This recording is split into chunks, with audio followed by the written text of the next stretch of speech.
Assalamu alaikum everyone. Welcome to Amazed by the Quran, a series in which I share with you what I find amazing about the Quran.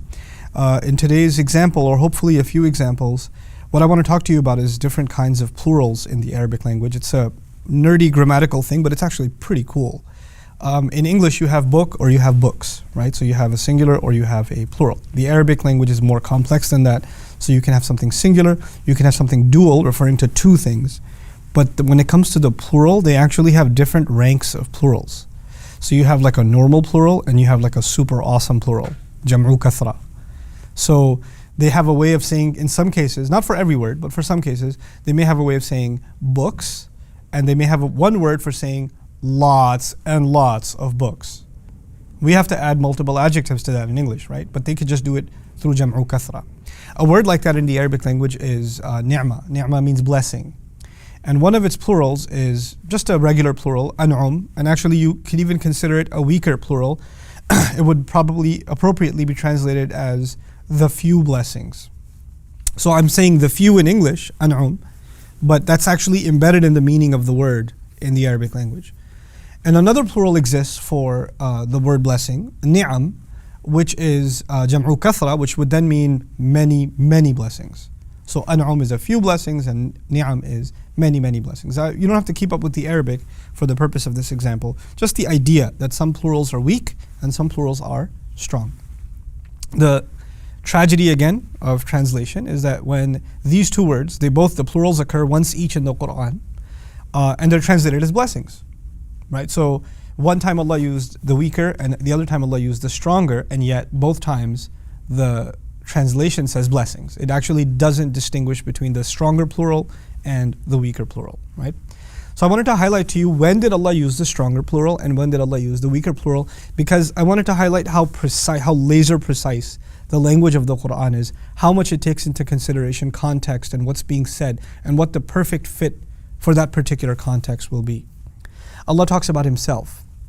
And He says, وَأَسْبَغَ عَلَيْكُمْ نِعَمَهُ ظَاهِرَةً وَبَاطِنًا. He unleashed onto you His blessings. Now in this context, because it is Allah who is unleashing blessings, and then He adds ظَاهِرَةً وَبَاطِنًا, which means the ones you can see and the ones you cannot see. He's basically talking about countless blessings. So you guessed it, He used the powerful plural, نِعَمَهُ. But when He talked about Ibrahim alayhi salam, He said, شَاكِرًا لِأَنْعُمِهِ.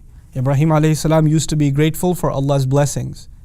But ironically, he used an'umihi, the weaker plural, which would actually be translated the few blessings. How could Ibrahim alayhi salam be grateful for a few blessings? He's one of the most grateful human beings that ever lived. As a matter of fact, Islam itself, the religion of gratitude, alhamdulillah, this religion is named after him, millata abikum Ibrahim, the religion of your father Ibrahim. So how is it that Allah is using, He was grateful for a few blessings? Understand this in perspective. Compared to the blessings Allah gives him, compare that with the blessings he's actually able to be grateful for throughout his entire life of gratitude. As grateful as he was with respect to us, in contrast with all the other countless blessings, those still amount to a few. If a human being was grateful their entire life, you can't look back actually from the Quran's perspective and say they were grateful for lots of blessings. You can only say they were only grateful for a few blessings. And actually being able to be grateful for a few blessings is a huge accomplishment in the Quran.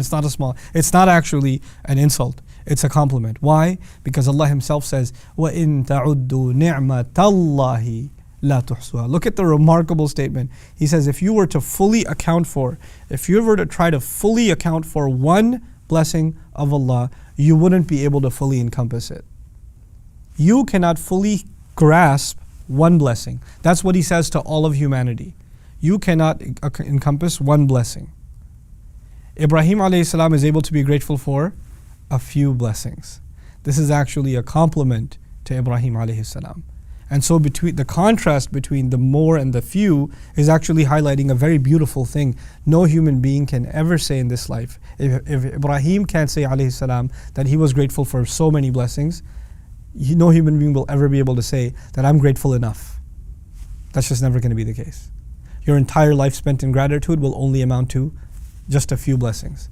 And there are so many batina. That's why the word batina is important. There are so many blessings that are hidden from you that you'll never even know were blessings. You won't even know. How can you be grateful for something you don't even know? That's been benefiting you all along. Subhanallah. May Allah Azza wa Jal make us a nation of gratitude, make us a nation of that can be on that legacy of Ibrahim alayhi salam of being grateful, and may Allah Azza wa Jal overlook our ingratitude. Barakallahu li wa lakum. Wassalamu alaikum wa rahmatullahi wa barakatuh.